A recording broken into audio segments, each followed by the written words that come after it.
എല്ലാവർക്കും സുഖമല്ലേ? മുട്ട വെച്ചിട്ട് നമ്മൾ ഒരുപാട് റെസിപ്പീസും സിമ്പിൾ ആയിട്ട് ഉണ്ടാക്കാൻ പറ്റുന്ന ഡിഷൊക്കെ റെഡിയാക്കാറുണ്ട്. പക്ഷെ ഇത് അതിലും സിമ്പിൾ ആയിട്ട് പെട്ടെന്ന് റെഡിയാക്കാൻ പറ്റുന്ന ഒരു റെസിപ്പിയാണ് കേട്ടോ ഇന്നത്തെ സ്പെഷ്യൽ.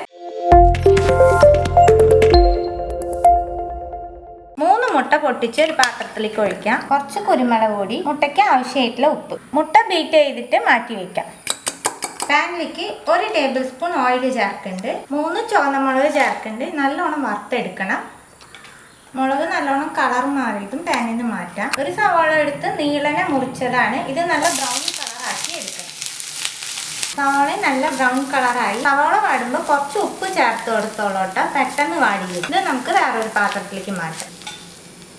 1 ടീസ്പൂൺ എണ്ണ ചേർക്കുന്നുണ്ട്. 2 തക്കാളി സോഫ്റ്റ് ആക്കി എടുക്കാം. തക്കാളി നല്ല സോഫ്റ്റ് ആയിട്ട് പാനിൽ നിന്ന് മാറ്റാം. വേപ്പിലയും കൂടി ഒന്ന് നമുക്ക് വാട്ടിയെടുക്കാം. വേപ്പിലയും റെഡിയായി പാനിൽ നിന്ന് മാറ്റാം. തക്കാളി ഞാൻ ഇതിൽ ചേർത്തിട്ടില്ല. ഈ തക്കാളിയുടെ തൊലി കളഞ്ഞിട്ട് വേണം ഇതിൽ ചേർക്കാനായിട്ട്. ഇനി നമുക്ക് മുട്ട ഓംപ്ലേറ്റ് ആക്കി എടുക്കാം. ഓംപ്ലേറ്റ് റെഡിയായി, നമുക്ക് പാനിൽ നിന്ന് മാറ്റാം. റെഡിയാക്കി വെച്ചേക്കുന്ന ഓംപ്ലേറ്റ് നമുക്ക് മുറിച്ചെടുക്കാം. ഓംപ്ലേറ്റ് മുറിച്ചിട്ടുണ്ട്. ഇത് മാറ്റി വെച്ചിട്ട് നമുക്ക് ഫസ്റ്റ് വറുത്ത സാധനങ്ങളൊക്കെ ഒന്ന് ഉടച്ചെടുക്കാം. മുളക് നല്ലോണം വറുത്താൽ മാത്രമേ ഇതുപോലെ ഉടഞ്ഞ് കിട്ടുള്ളൂ കേട്ടോ. എല്ലാം ഒന്ന് മിക്സ് ചെയ്യാം. 1/4 ടീസ്പൂൺ കാശ്മീരി മുളക് പൊടിയാണ് ചേർക്കണേ.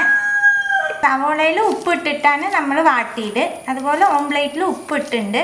ഉപ്പ് വേണോ നോക്കിയിട്ട് ചേർത്താൽ മതി കേട്ടോ. തക്കാളിയുടെ തൊലി മാറ്റി കൊടുക്കാം. തക്കാളി ഉടച്ചു കൊടുക്കാം. തക്കാളി ഉടച്ചതിന് ശേഷം എല്ലാം ഒന്ന് മിക്സ് ചെയ്യാം. റെഡിയാക്കി വെച്ചേക്കണ ഓംപ്ലേറ്റ് ചേർത്ത് കൊടുക്കാം.